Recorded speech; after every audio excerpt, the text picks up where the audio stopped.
Welcome to the Nerd Party.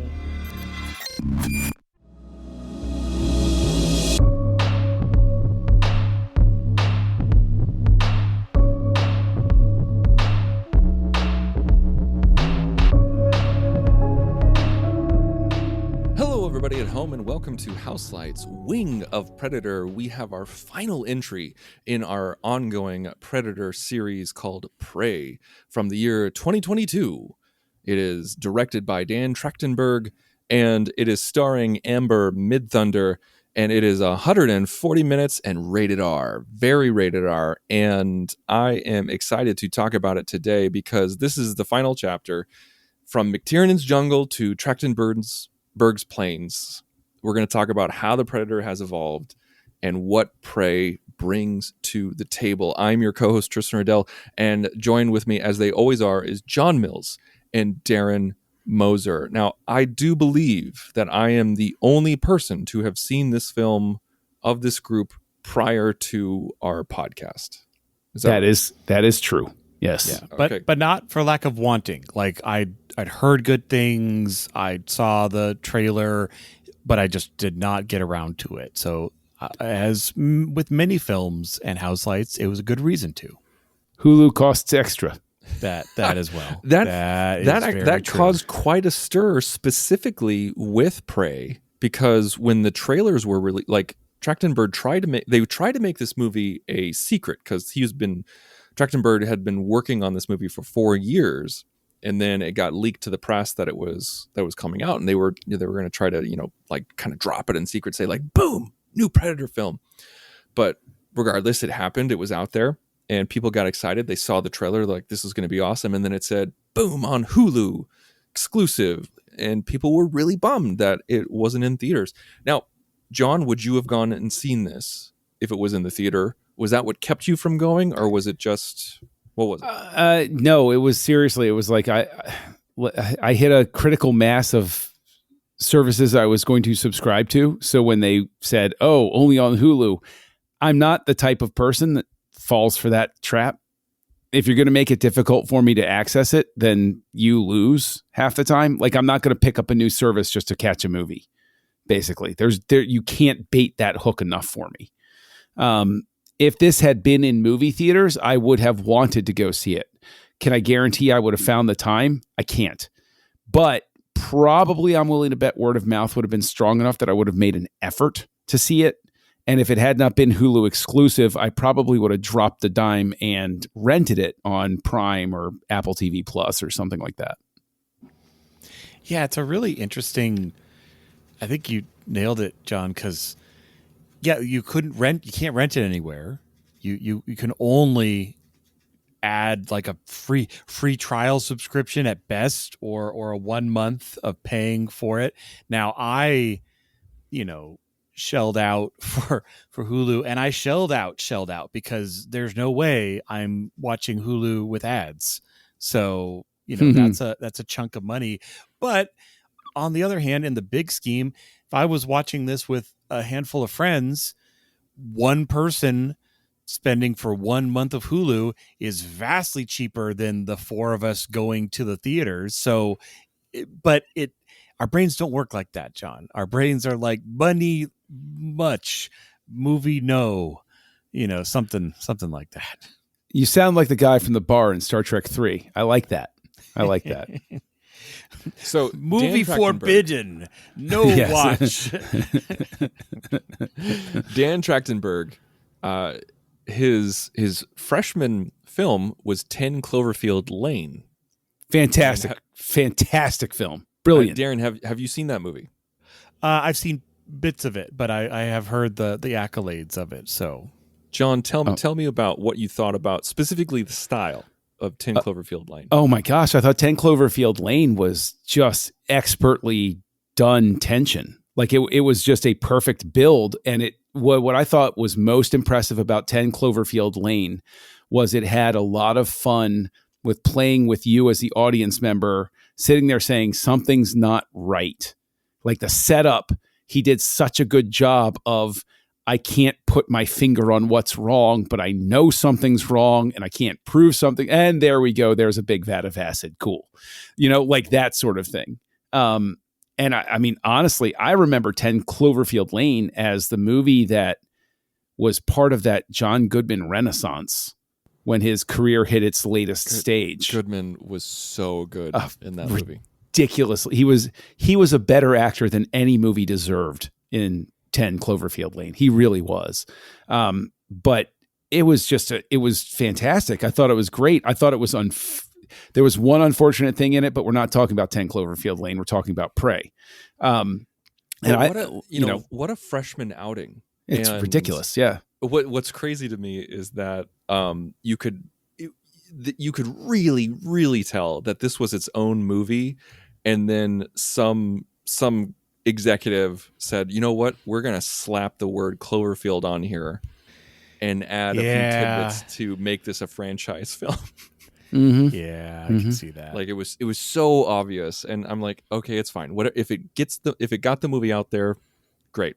But he's only done besides Cloverfield Lane and before Prey in 2022, he'd only done some TV. Now he did The Lost Symbol, The Boys, he did a Portal short and a short called Kickin', and a TV show called Black Box TV. So the only one that I've heard from that is The Boys. Oh, and a Black Mirror episode. Oh, and that's right. Yes, in a Black Mirror episode. That's right. Okay, so The Boys and Black Mirror, like two very high profile that's TV shows. Something you want on your resume. Oh crap! He did playtest for Black Mirror. That's a great episode. That's the one with Wyatt Russell. Oh, that's a really good episode. He did the pilot for The Boys. Oh, really? Oh. Man, that's intense. So he set the tone then for the entire show. He did. Interesting. Okay, so yeah. So and then upcoming. Well, we'll have to put a pause on the Wing of Predator. People reacted so strongly to this that they not only did they give him another movie that is going to be released in theaters called Predator Badlands, he's doing an anthology TV show called Predator Killer of Killers. That's did I say animated anthology? It's you said TV show, but yeah, it's animated. It's an anthology. I think it's a TV show, right? Is it a movie? I don't know off the top of my head. It's a movie. It says it's it's distributed by Hulu. Yep, I saw it. Wait, is this Hulu exclusive too? Damn it, guys! Really? Come on. So like they gave Trachtenberg. Yeah, it's an anthology. Keys to the kingdom. Yeah, like they're like, this is our guy. We're going all in. Like, so Darren, what do you think about that? After seeing Prey, before we get too heavily into this into our review of Prey, what do you think about? Did you get that reaction when you watched it? You're like, man, I want to see more of this style of filmmaking. I want to see more of Trachtenberg. Or did that even faze you? I mean, he doesn't have the longest resume, so I was more judging Prey on its predatorness than on its Trachtenbergness, if it's a mouthful. But it's interesting because on the Predator side, I kind of view Predator 1 and 2 as kind of like, that's the 80s, 90s. That it's just such a different decade of filmmaking that it's just almost hard to compare to anything else. So the bar that I'm really judging Predator movies against nowadays is Predators. I really enjoyed Predators. I really enjoyed this. The one on the other planet for listeners that all the Predator words merged together. I felt that was such it's the one with the whales, take. No, not the whales, not the space whales.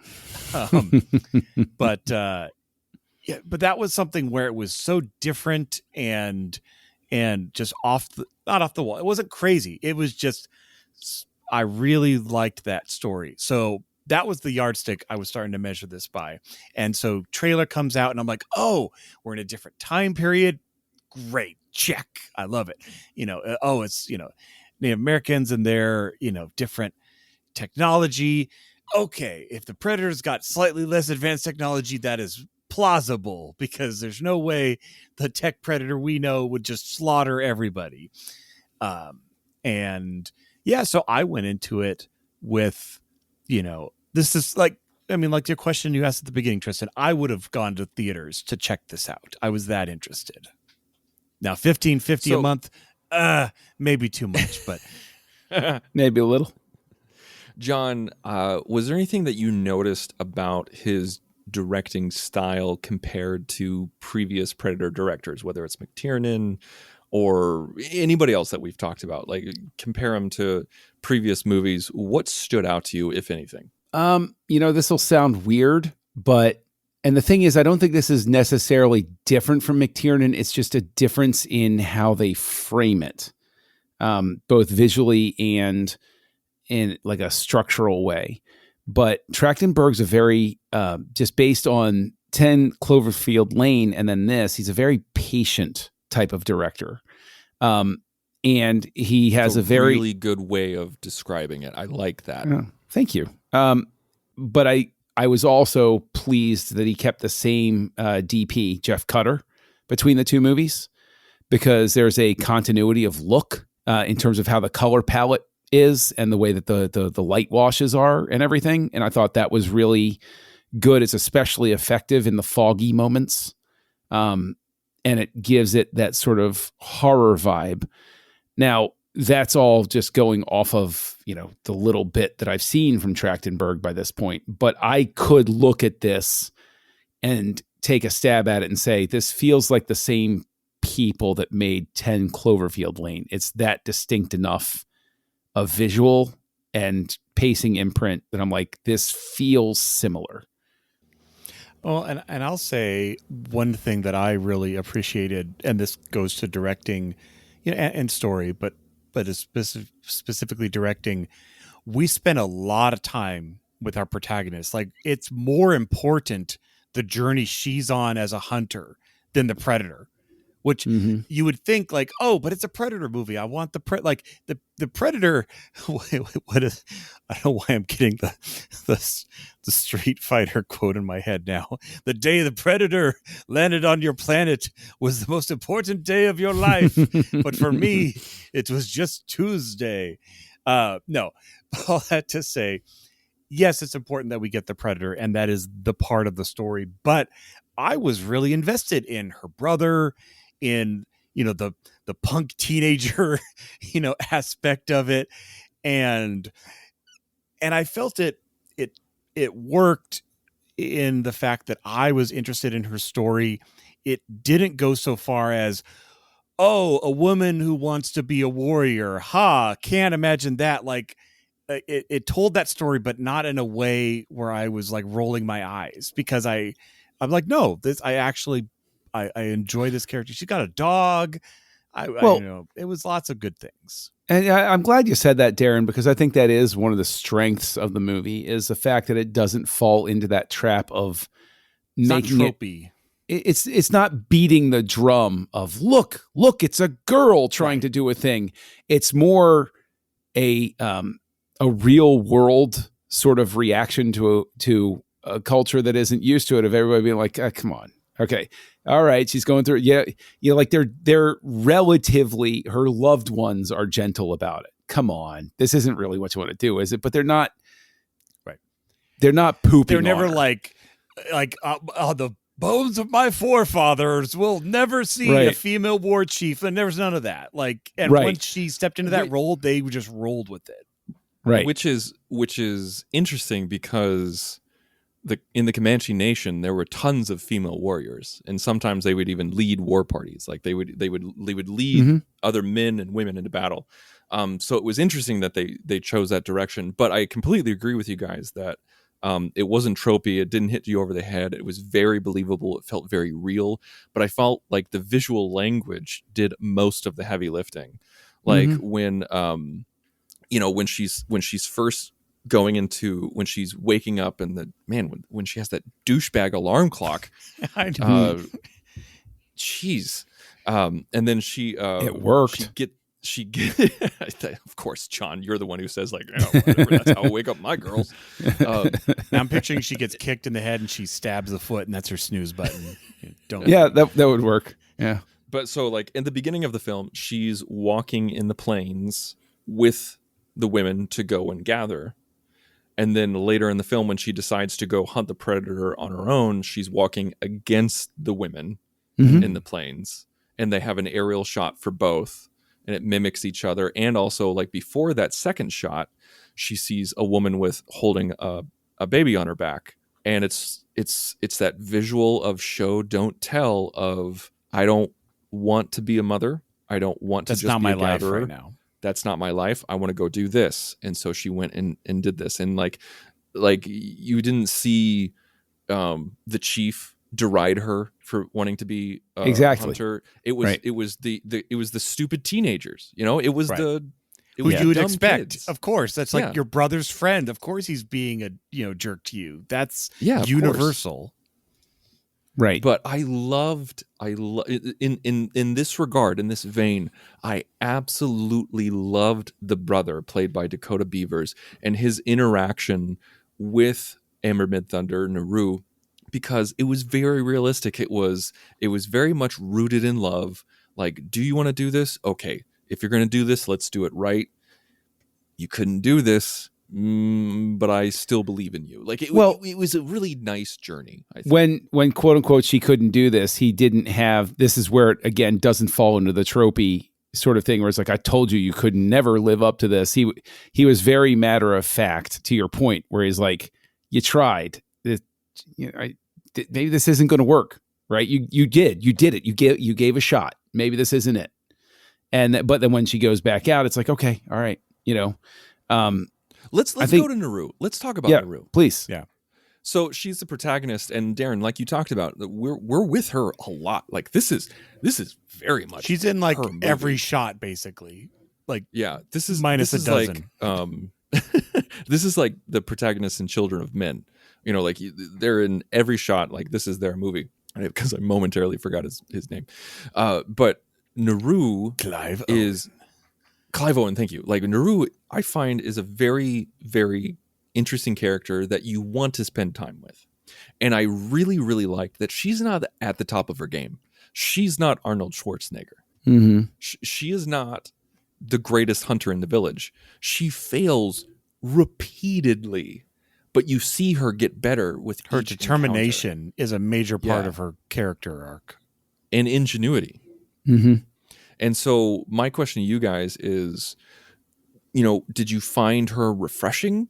Did you find, her interesting? Did you want to spend time with her? What did you think about her? Like, and whoever wants to go first, like whether it's, did you find her bland, charmless, or did you find her interesting?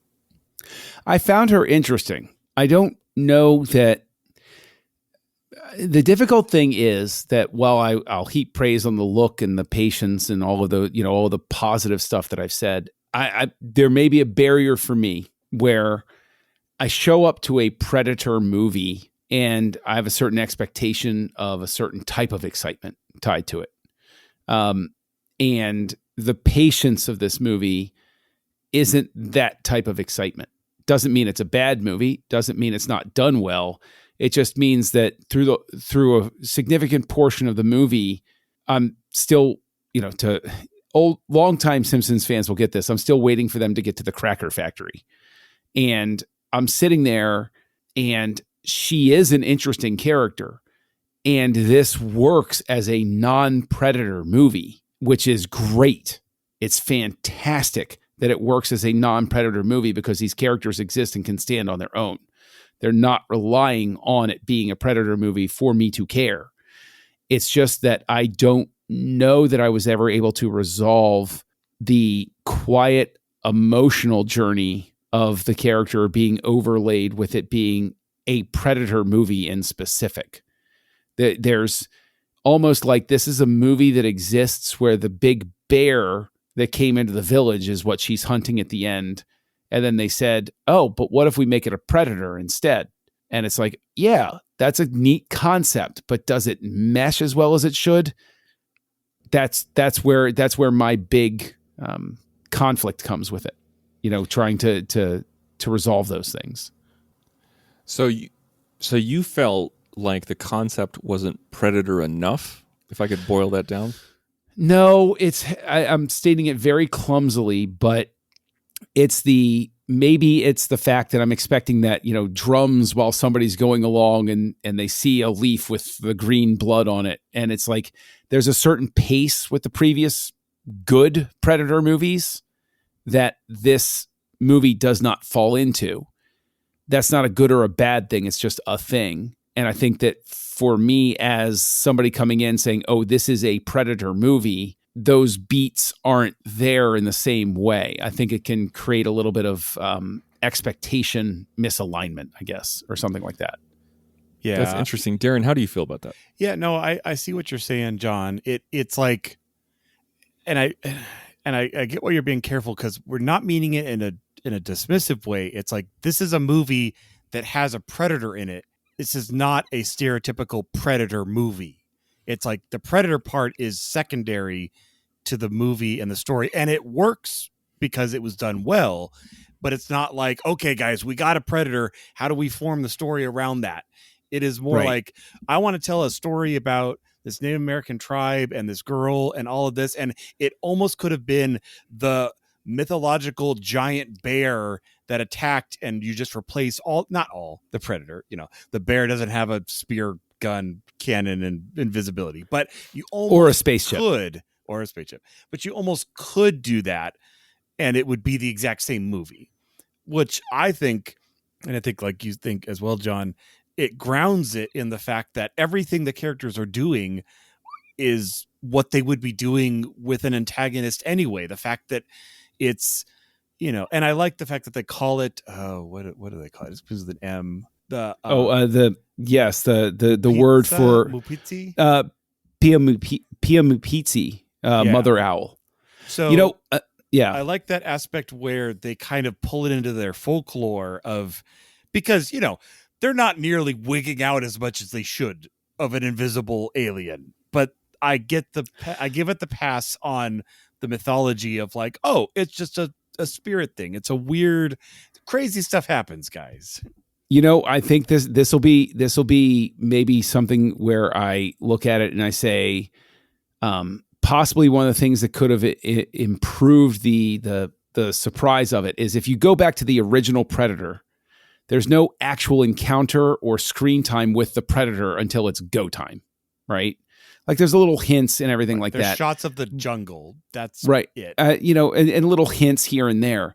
But in this one, we see it hunting and killing a snake and then a wolf, and we're seeing all of this stuff.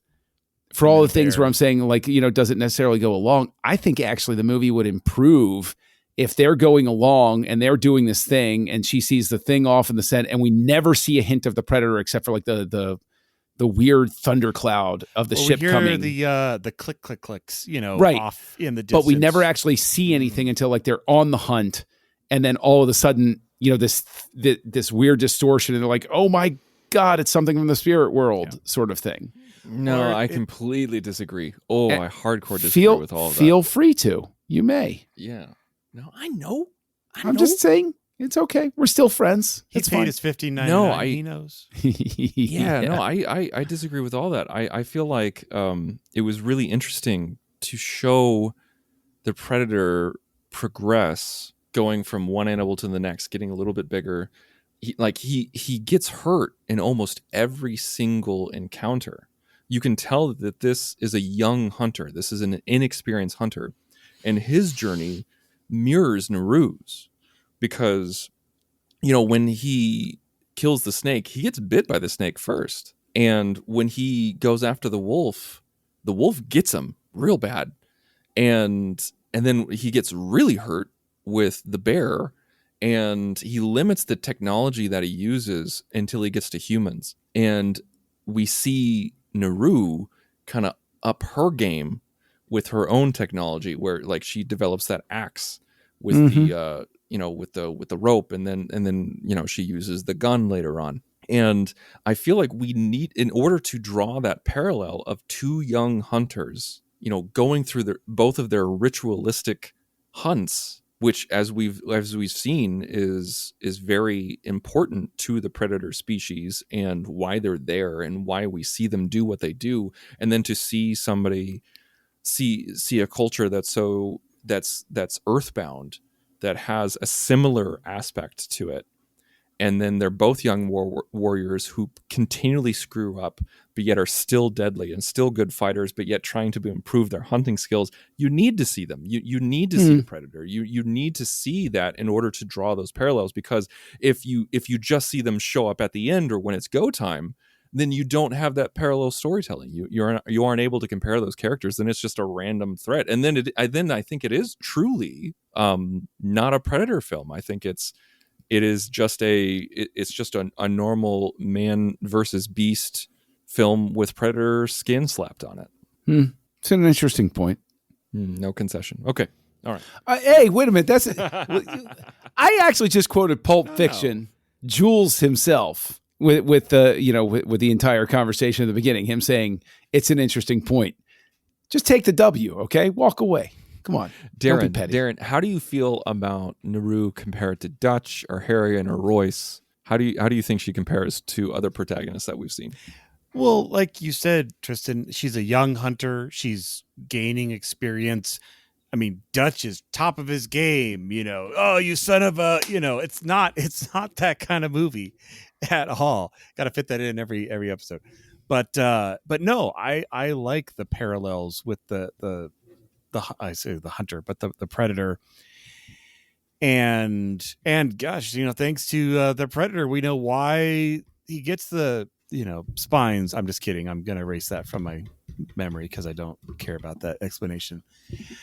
But yeah, it's interesting you mentioned the people from Predator 1, because I was reading that Tabe, I guess in the script, so didn't end up in dialogue, obviously, but in the motivation of his character, it was written that they were saying that Billy from First Predator is meant to be a reincarnation of Tabe and kind of reframing The Last Stand as like going back against the beast that killed him.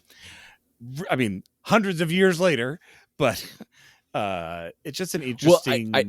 I don't think I read that too, and I don't think they were trying to say that literally, that he was a reincarnation. It was very much more like informing the character kind of a thing. It was I think they called it like a spiritual succession, where they wanted to see that fight that happened. Because I remember, like, when we reviewed the first Predator, I was like, I wanted to see that. What the hell? Right. It's the most awesome fight. We're going to show it off camera. and they did too. Okay. And then what they did was they had Tabe, which in my opinion, and I mean this wholeheartedly, is my favorite, and I think is the best one-on-one Predator versus man fight, is in this movie between Tabe and the Predator, right before Tabe dies. I freaking love how amazing and realistic Tabe is to hold his own. Like, it was like he wasn't punching the Predator, like he wasn't trying to bully him into submission. He was running around, he was diving, he was going underneath, he was trying to use tools as much as he could to get those shots in. I freaking loved that scene. And then when he stood up and he could feel and hear the Predator behind him, he knew it was over. It's like, there's nowhere I can run. I absolutely love that scene, and it upped the game for Naru. She's like, okay. And so instead of having the woman fridged, they fridged the brother. And that was her motivation to really end things. I mean, she already had motivation to kill him to protect her people, but it made it even more personal, which I like. This time it's personal. It's personal. On the Northern Plains, it's personal. Yeah, I think that Naru is the best main character since Mike Harrigan, from Danny Glover's character from Predator 2. And I think that getting too old for this. Yeah, but I agree with what you're saying about Tabe. Legitimately interesting character. I think sort of a hallmark of the previous Predator movies is that, and I think Predators got their part way to having at least one other character that was as interesting as the main character. Like it's usually like the main character and then some side characters that are nothing but cannon fodder on the way to the final fight with the Predator. Whereas in Predators, you have you have sort of like co-leads going on there. And I think with this, while it's unquestionably Amber Midthunder's film, she's done, the script does her great favors by having Tabe as a rich and interesting supporting character who is believable and exists on his own terms, not just in relation to her. You believe that he exists on his own. I think that's actually a strength of the entire film is you believe that all of these characters exist, that there's a different story arc to all of them. We just happen to be focusing on Naru's. And continuing on other characters, I mean, the French explorers, whatever we want to call I really Fur liked. trappers. Yeah, but I like that they spoke their language most of the time because it gave a disconnect that Naru would have had not understanding that language. And so I don't understand that language I don't speak it as English. So I could more easily feel that separation of, they're also just hopefully outmatched against the Predator and just, I think that the true intelligence of the film comes through with introducing the trappers in showing, because it's really easy to watch Predator movies and say, oh, what a barbaric, savage creature. It's advanced. It has technology. How can it act like this? This is so terrible. But seeing all of the slaughtered buffalo killed for no reason at all, and then to see these very rough and tumble, horrible people that are behind it, this is the most effective. Predators was going for this in some sense. This is the one that makes it a successful comparison to say, humans have their own tendencies to do this awful crap too. And you look at it, and I think that gives this Predator movie, it successfully gives it more depth. They almost got there with Predators. They get there with this one because it's gut-wrenching. It's horrible to see what's done with those buffalo. And also understanding that, there's even this, and naturally it's never stated outright, but seeing that you sent awful people, the worst of the worst, out there to do awful things, and they're the first people that encounter the people that are living there originally. Like, of course, this is just the recipe for awful, like across the board. This is why everything gets off on the wrong foot. You sent the wrong ambassadors, you idiots, right? Doing the worst possible thing because you didn't think this thing through, et cetera, et cetera, et cetera. But I honestly think that the fur trappers part, the movie became really interesting to me because I suddenly started seeing all of those sorts of parallels that the franchise has been struggling with up to this point in how to express it. And this is the first one that successfully shows it's like, well, people are a-holes too. I can't really judge the Predator for doing what it does because it's just doing what we do, just to us. And it gave us, the audience, permission to root for the Predator to just destroy the French. Yeah. Like it really, because, it was, when you look at... because you imagine him doing all of that to, like, her home tribe. We would have felt very different. Like, we want to see those shots in a Predator movie, but give us a person to fall like the trappers. That is way different than if it had been her people. Yep. Right. It's like some of the gang members that you see in Predator 2 when they're, after they've done some violence towards some other people, or, you look, it was basically the opposite of the Predator, where you're just like, wow, so like we're just killing military here. We're just killing our boys, like our boys in the service, and like we're not supposed. What are we supposed to be feeling here? In Prey, you know exactly what you're supposed to be feeling, and it works. It gives the audience license to root for humans dying. Well, or at least not be bothered by it, right? It's the horror movie thing. That's the reason. That's the reason that the bullies and the drunkards and the drug users and the terrible people that we don't like are the first ones to die in horror movies, is because we get the thrill. We know we shouldn't be okay with it, but if the person's a jerk, like it's shaving the empathy down so that I can enjoy the special effects extravaganza that's happening without the later guilt of playing a Grand Theft Auto game and being like, oh, this is not redeemable in any sense. I mean, even I'm looking at the credits. Half of them don't even have names. It's Wax Mustache and Spyglass and Big Beard. They didn't even get names. They just died. But see, I love that because that reminds me of the first Naked Gun movie, where people were listed by things like that, including like if they had one line, like Boy on Train 2. But like in the first Naked Gun movie, the guy who shouts, "Hey, it's Enrico Palazzo," that's literally his credit in the movie is, "Hey, it's Enrico Palazzo," and then the actor's name. So, that's wonderful. Credit.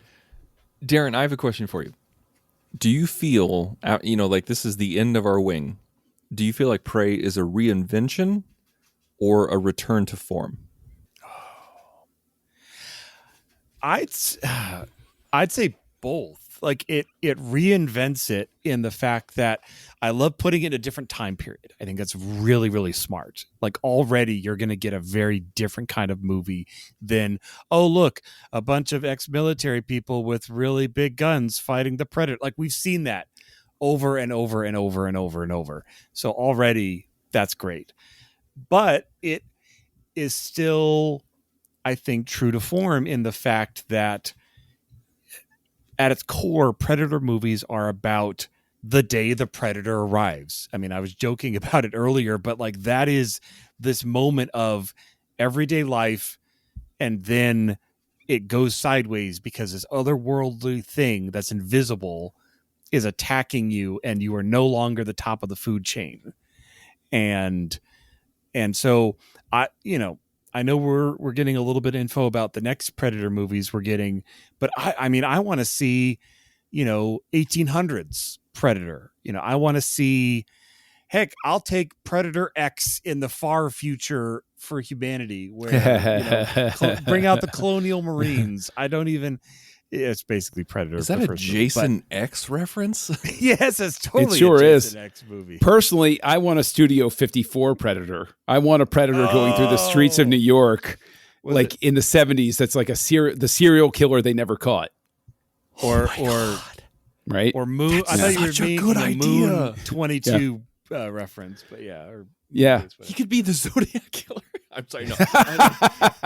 Oh yeah. Yes, Jack he's the actually Ripper trying to write our is language, but it's actually Yeah, he's trying to write a language, but he keeps freaking it up. Like he keeps screwing it up. Yeah. Ooh, I like Or your Summer idea, of Sam Darren. or something. Yeah. He's that like the youngest Predator ever was Jack the Ripper. Jack the Ripper. That was a kid that got separated from his dad. Yeah. Now, I want to talk about the effects for a second, because I keep going back to I loved when the Predator held something and he was invisible, and you saw the little bit of like amber crackle around where it came in contact with him. That I was like, it's so good, because there's only so many ways we can do. He's not there, but he's kind of there, invisibility. But we got some great shots like that. We got going through the wheat field. That was really interesting, because at first I'm thinking it's going to be like, oh, look, there's a giant object pushing it aside. But from first they give us their perspective, which you can barely see him parting the way. Then it does the top down shot, and you do see him like running towards them, and you're like, oh man. And it was just the perfect combination of their point of view and our point of view as the audience.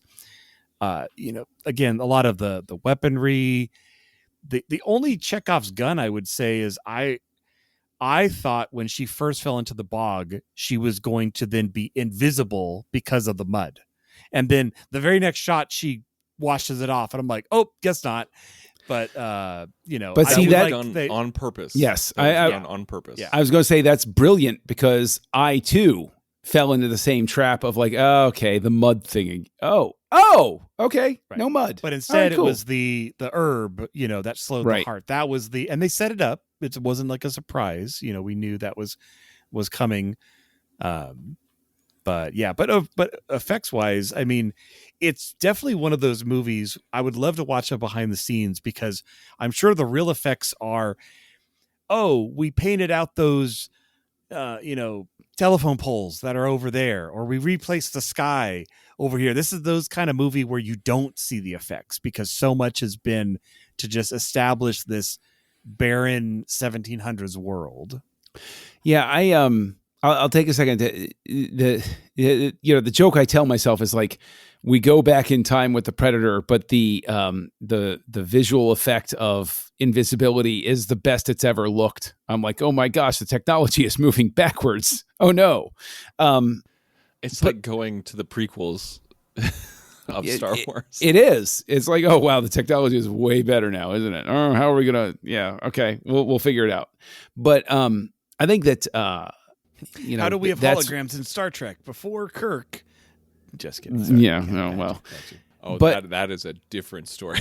Yeah, but I think that what also deserves a special shout out is the practical wound effects, particularly when somebody has lost a part of their limb to There's the a lot of Predator's limb loss, traps. guys. A lot of limb loss. That was rough when the Comanche warrior lost his arm. I felt that one. That was really well done, though. Like, this is, I think it gets back to the type of director Trachtenberg is, because I remember from 10 Cloverfield Lane seeing those things and going, I know how the magician did this trick, but he did it so well.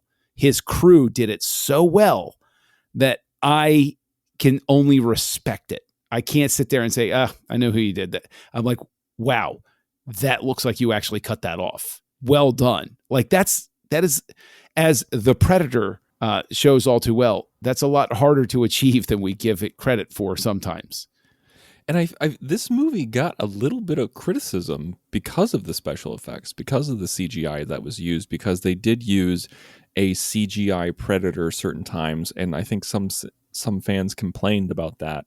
That and the bear and everything like that, and I don't think that's justified. Curse them for personally. using a CGI bear instead of a real bear. Well, personally, I don't know why they bothered not slaughtering many buffalo that still exist today for the realism of that shot. I mean, and then if you had to reshoot, slaughter more. I don't get that. I think with the budget that they were given and with what they achieved with it, not everything has to be perfect. Not everything has to. Or if your Predator has to do a jump nitpicky. over somebody, and it's like we need to just digital double him. Yeah, just do that.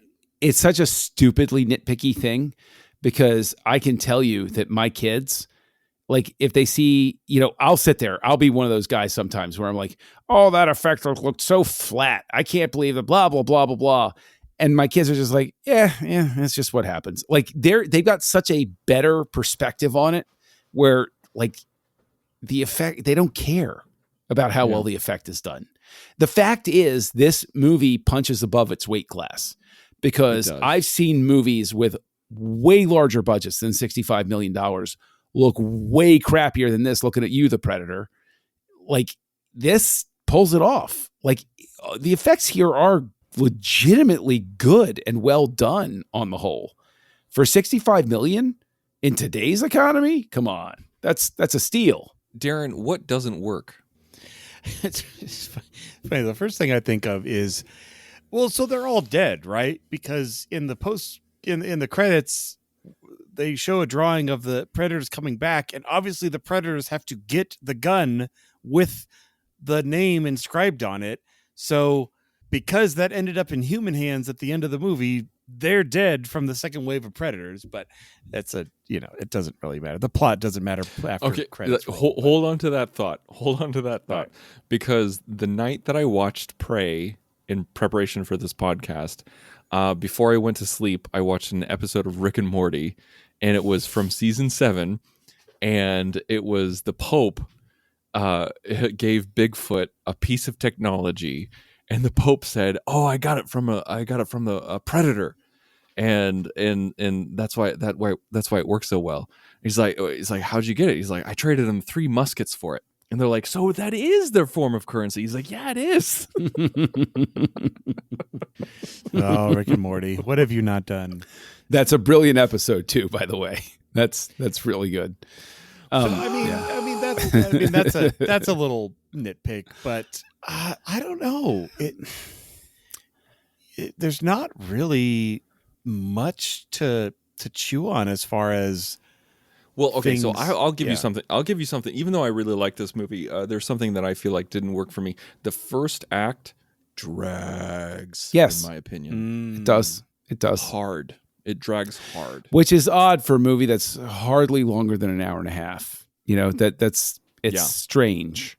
And I think maybe that's what I was keying on before about, like, it doesn't really, because even though the predator is not encountered early on, like directly in the first Predator movie, they are there on a mission that has action adventure mission laid into it. Whereas their mission at the beginning of this is not a thrilling rescue in the jungle sort of thing, you know, but they're boxed in that sense. I agree. They could have trimmed it a bit and just said, okay, well, we'll sacrifice a couple of minutes of running time. But how else could that have been resolved is the question, because Trachtenberg is trying to set a tone, I guess, very slow tone. Is it just 2 minutes too long, in your opinion? Is it 10 minutes too long? It's not even, I mean, that's the thing, is that like obviously the length isn't that bad, but when you have pacing that is different from, I think this harkens back to what you were talking about, is that when you start off with a slow pace and you're a Predator fan, you're like, okay, whoa, what's going on? Like, this is different. This, like, this is different in a good way, but at the same time, you know, your brain is tickling you in the back of your spine saying, is this too different? Is this not really a Predator film? And I feel like that if you just condense the first act a little bit, because normally you get like a lag with the second act, but I feel like this is Trachtenberg being deliberate with his pacing and showing you that this is different. Like, you are in for a different ride, and so you have a little bit more deliberate pacing in the opening act, but it just keeps getting faster and faster as it goes, and we're not used to that. Because if you look at something like Predators,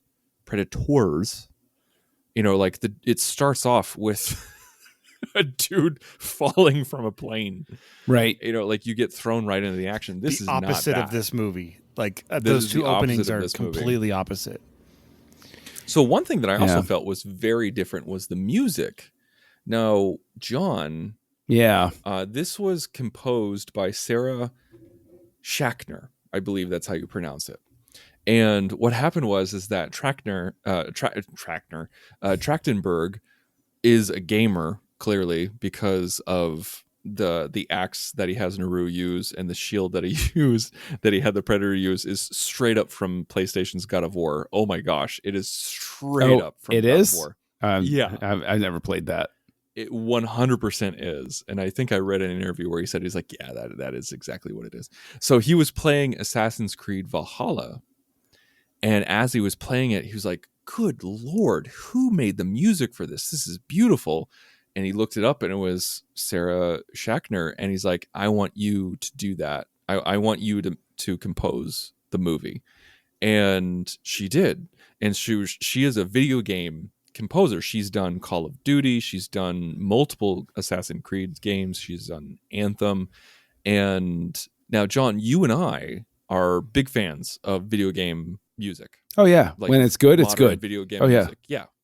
So what do you think about, do you think, first of all, I have two questions. What did you think about the music of Prey, and how different was it from previous installments of Predator?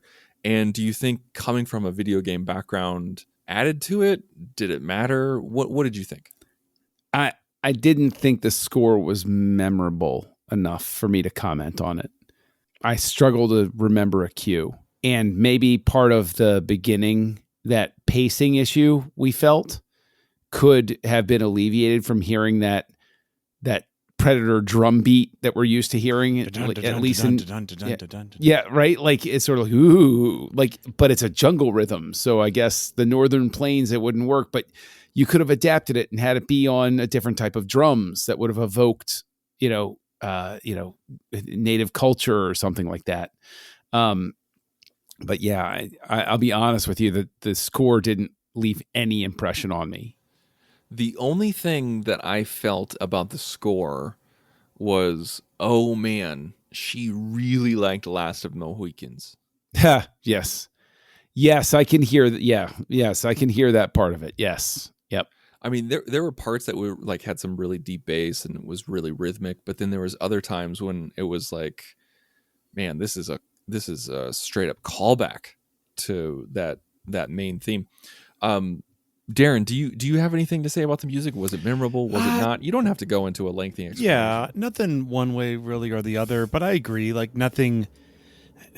It's hard because, yeah, I could have used a little more Predator-ish sound, but like John said, we're also not in the jungle, which I also tie very strongly to that sound. So, but, and I'm not saying I want a movie where, oh, yes, they're using those right instruments and the right sound key to invoke Native American, because, like, I don't want that either. I don't want it to be tropish. The pan flute. Every Yeah. freaking pan flute. Exactly. I mean, we all know, like, in the, I don't know what decade, but we know in movies, like, oh, need a movie in Egypt, boom. You use these instruments and this type of sound, you're in Egypt. You're in India, you're in, New York. Like we have all of that. So I'm glad that it didn't do that, but it also just wasn't memorable. Nothing stuck. I know there was music in it. There's also a lot of no music, of just silence, which is great and fine as well. But yeah, it's not really anything to write home about. So, all right. I feel like we're reaching a natural end here. And we need to start talking about our ratings and our feelings, our emotions, and, kind of where we don't have to rank every single thing, every single Predator movie. But I think I do want to talk about where this is in your ranking. So, Darren, per tradition, when it's I'm Houselights. hosting, We're literally ranking all the Predator movies. Like, what are you talking about? That's all we are. Okay. Darren, I'm game. What is your rate? Like how many, like how many dogs running through the fields are you giving this film? Yes, because you can't ever hurt the dog. I was going to say, I almost paused this midway and I was like, do I need to go look up doesthedogdie.com? Because I don't know if I'm ready for that. I don't need another reason to hate the white fur traders, but they're about to give me one. Sheesh. No, I'm giving it a 4. It's interesting. This was ranking a little lower in my mind upon first watching, just because maybe it was that first dragging act. Like, it wasn't bad, but it wasn't like I'd seen better. I'm like, okay, like what is not connecting? But the more we discussed it, it's a solid movie. In a way, it's great that it stands on its own without the Predator, because it almost could, but it also is a great Predator movie. And, I was well worth my $15.99, as I keep saying. So yeah, I'm giving it a 4, which for me puts it on par with Predators and just a tiny bit under Predator, the original. John Mann. I struggle a little bit because when I first came out of it, I was a little bit grumpy about it because of that slowness in the first part, and like I said, struggling with the it being a Predator movie. Does it feel like a Predator movie sort of thing? While acknowledging the strength of the main character's journey and stuff like that. The music being forgettable. I think I like the fact that they cast against a typical body type for the Predator. But I can't underline this enough. I hate the fact that they redesigned the Predator's face again. You guys got it right. You don't need to reinvent the wheel. It's okay. And I think that that's the one thing that with any sci-fi franchise that gets under my skin, where it's like, well, how can we do this in a different, you don't need to. I like the way the Predator looked. It was 300 years prior, man. If I look at a human being 300 years prior, how different does it look from a human being now? If that human being was wearing a mask. So if Wait, are we talking about the mask or the face? No, I'm talking about the face. Oh, okay. I'm talking about the face. You better apologize. What are you coming at me with that noise? No, and I was about to make a joke where I was like, so if Bane takes the mask off, his nose and mouth are radically different from mine. Well, I mean, they are because of the damage. But anyway. Of course. Of course. I actually thought redesigning the mask was cool because it very much tied into the idea of mask, right, that you're hunting this type of people, you wear this type of, like, there had like this connotation of you're dressing to match your ultimate hunt, that's around there at the time. That I thought that was kind of cool. But this discussion, I found there are more positive. So I wind up, because I do give half stars, because unlike Darren, I'm a more refined human being. I will give this 3.5 stars. 3.5. With room to grow. It could grow. 3.5 stars. With me, I like this movie even more than the first time I watched it. And I felt like this was much more my kind of movie. I haven't really been in love with the Predator series. I never really. I'm much more of an Alien fan myself, and with this next on Houselights, Wing of Alien to appease Tristan, and we still won't watch Alien versus Predator. Oh, you son of a bitch! So I gave Predator 4. You guys gave it 5. Yes. And the reason why I gave it 4 and not less is because it started so much and it needs to have the credit of spawning so many sequels and being, starting so much and, it's a touchstone. Developing, like, thank you. It's a touchstone. It's an 80s film that really showcases the best of what 80s action films had to give us. That's why I gave it a 4. This movie, I give a 4 based on its own merits of today. I think this is a solid motion picture. I think the cinematography is great. The characters are well defined. The acting is good. It has some great tension, some great special effects. It's not a 5-star film because I believe that, like, the pacing is a little weird. It's a little odd, but this is 4 stars. And to me, I like this more than the original Predator. So to me, it goes Prey, Predator, Predators, The Predator, and then a random episode of a gardening show, and then Predator 2. As soon as those airline prices drop, Tristan, I'm coming out and burning your car. I'll actually, you know what? I'll go ahead. I'll bump this up to a 4. I won't be. I'm being a little harsh on it. But when I say that before this discussion, I was ready to come in with a 3, and I sort of ameliorated some of that. That's why I was landing on the 3.5.